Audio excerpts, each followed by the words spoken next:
So billionaire and Trump advisor Elon Musk headlined a town hall last night in support of the conservative candidate running for the open seat on Wisconsin's Supreme Court. How the richest man in the world, senior advisor to President Trump, Elon Musk, is pouring money into an election in Wisconsin.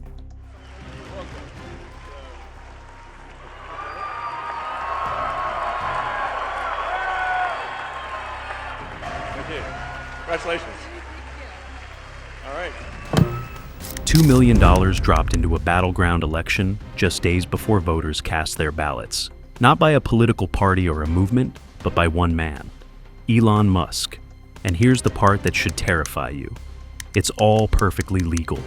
In Wisconsin's critical Supreme Court election, Musk's money landed at the exact moment it could shape the outcome. And the system didn't stop him. It actually protected him. When did elections become a billionaire's playground? Why are elections now won with wire transfers instead of votes? And if no one steps in to stop this, what's coming in 2028? Today we're exposing how this happened, why no one in power is saying a word, and what it means for every future election in America. The final days of an election are supposed to belong to the voters, but in Wisconsin, those final moments were hijacked by a billionaire with a checkbook and a stage. On Sunday night, just 36 hours before one of the most consequential state elections in recent American history, Elon Musk took center stage in Green Bay, not to vote or campaign, but to disrupt. In a packed convention hall, Musk stood before a roaring crowd, not as a candidate, but as something far more dangerous, a kingmaker with no limits. He held two giant checks, $1 million each, raised high in the air as if to say, "This is how you make history now." And his target was clear for all to see. Wisconsin's Supreme Court race was already under a national microscope. It would decide whether the state's highest court leans conservative or liberal. And with major rulings looming on abortion, voting access, and congressional maps, Musk knew the stakes were enormous. According to Musk and his team, the checks were given to voters who signed a petition against activist judges. But the timing couldn't be more deliberate. Just days before an election that could tip the court conservative, Musk injected cash and controversy into a race already drowning in record-breaking spending. In total, he's funneled over $14 million into the campaign of the conservative candidate, Judge Brad Schemmel. That's nearly 1/5 of the total, spent in the most expensive judicial election in U.S. history. And it didn't stop there. He staged a rally. He brought out allies. Judge Schemmel didn't even show up to the campaign, but clearly Musk didn't need him. It became a test of how far a single person's wealth can reach into the democratic process, and how helpless the system is to stop it. Even when the state's attorney general sued to stop the giveaway, two lower courts ruled in Musk's favor. Wisconsin judge denied a request by the state's Democratic Attorney General attempting to block Musk from awarding the $1 million prizes at today's event. And the state Supreme Court declined to hear the case altogether because, in their opinion, there's no clear law against it.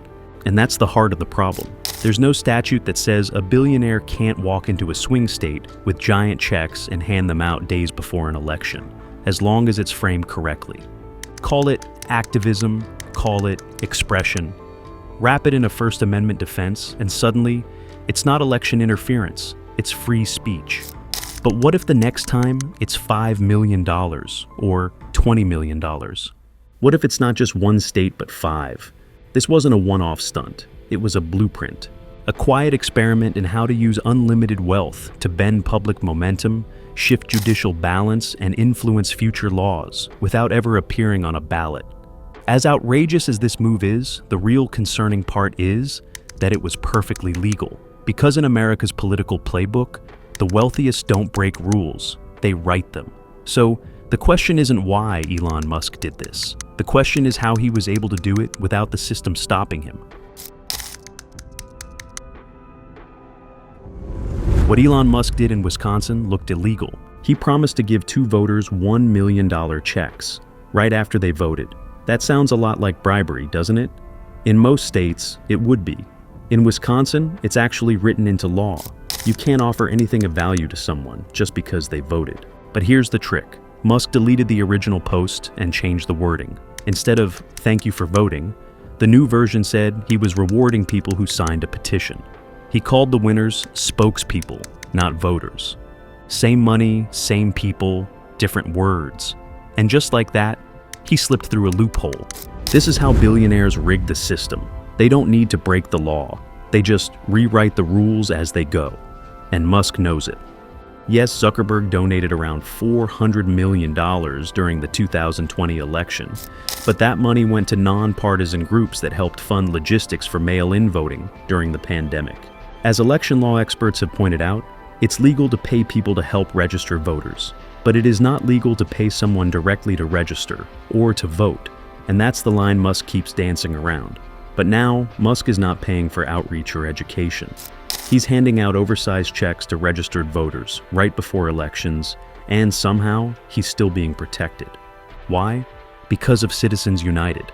Back in 2010, the US Supreme Court ruled that corporations and billionaires could spend unlimited money on elections, as long as they didn't directly coordinate with campaigns. So Musk did what any billionaire would. He started creating super PACs, huge political groups that can raise and spend unlimited money with zero transparency. There's already a bill called the Disclose Act that would force these dark money groups to say who's funding them.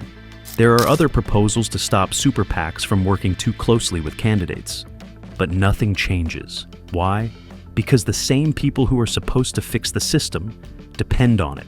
Members of Congress, on both sides, take donations from these super PACs. They benefit from this flood of billionaire money, and if they shut it down, that money disappears. Yet Musk can drop millions and get applauded, and he's done this even before Wisconsin. In 2024, he gave hundreds of millions to influence swing states, all through legally protected giveaways and promotions. It's not just about Musk, it's about a system that gives the ultra-rich a different set of rules. So when people ask, how did this happen?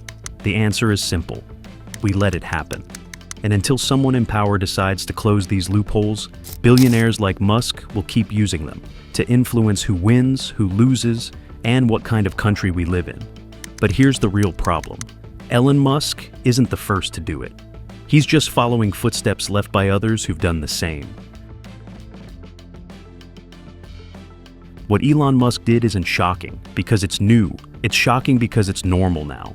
For decades, billionaires have been rewriting the rules of democracy in plain sight, turning elections into auctions and voters into pawns. Musk is just the latest face in a disturbing pattern of political manipulation, where money doesn't talk, it roars. And the more we ignore it, the louder it gets. Let's rewind. Long before Musk ever handed out million-dollar checks to Wisconsin voters, Charles and David Koch were laying the foundation for a billionaire-run political machine. The Koch brothers weren't just influencing politics, they were manufacturing it, quietly, strategically, and permanently. And then there's Miriam Adelson, another billionaire rewriting the rules in real time. In 2020, she and her late husband Sheldon dumped nearly $90 million into a pro-Trump super PAC. And in the last presidential elections, she was hell-bent on breaking that record. Her political aide said it plainly at the time. We're going to do whatever it takes for him to win. And again, this isn't just a right-wing issue. Look at Michael Bloomberg. In one election cycle, he spent over $1 billion trying to win the presidency. He didn't build a movement. He didn't connect with people. He just paid his way onto the debate stage. In just 1 month, he spent $180 million, more than some candidates raised all year. He didn't win, but that's not the point. The point is, billionaires can now dominate elections without ever running for office. They can flood the system with money, push out voices that disagree, and control the headlines, all without breaking a single law. And it's happening over and over again. George Soros, Peter Thiel, Jeff Yass, Elon Musk.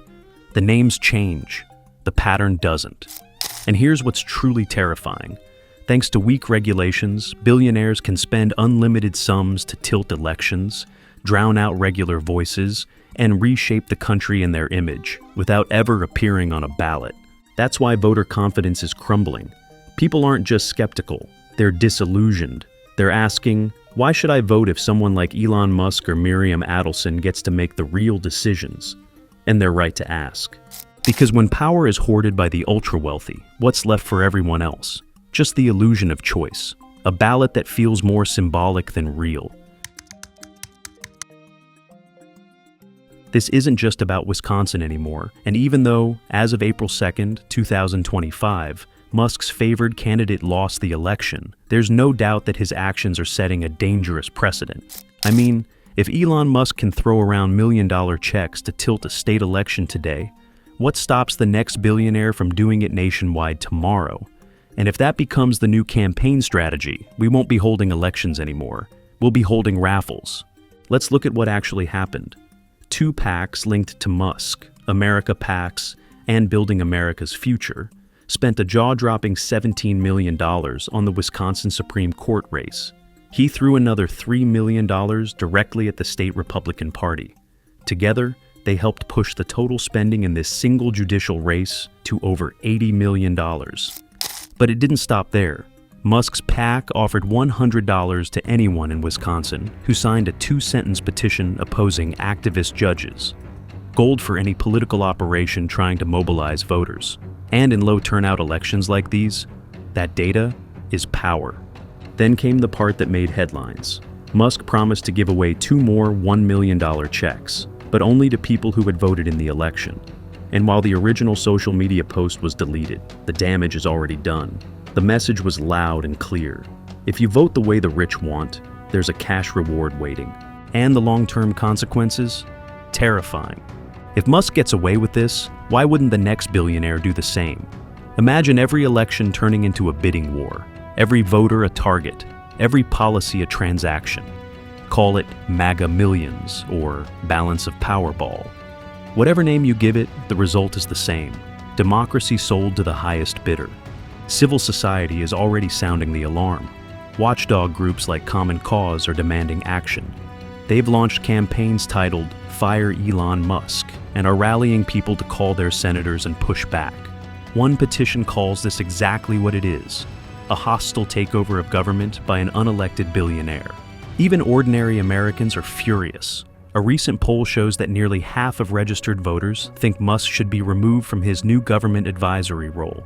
The backlash is growing because people know what's at stake. This isn't about partisan politics. It's about the soul of the system.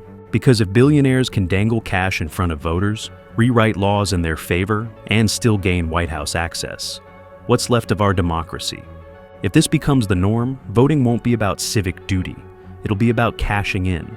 And for those who can't compete with a billion-dollar bank account, their voices will be drowned out completely.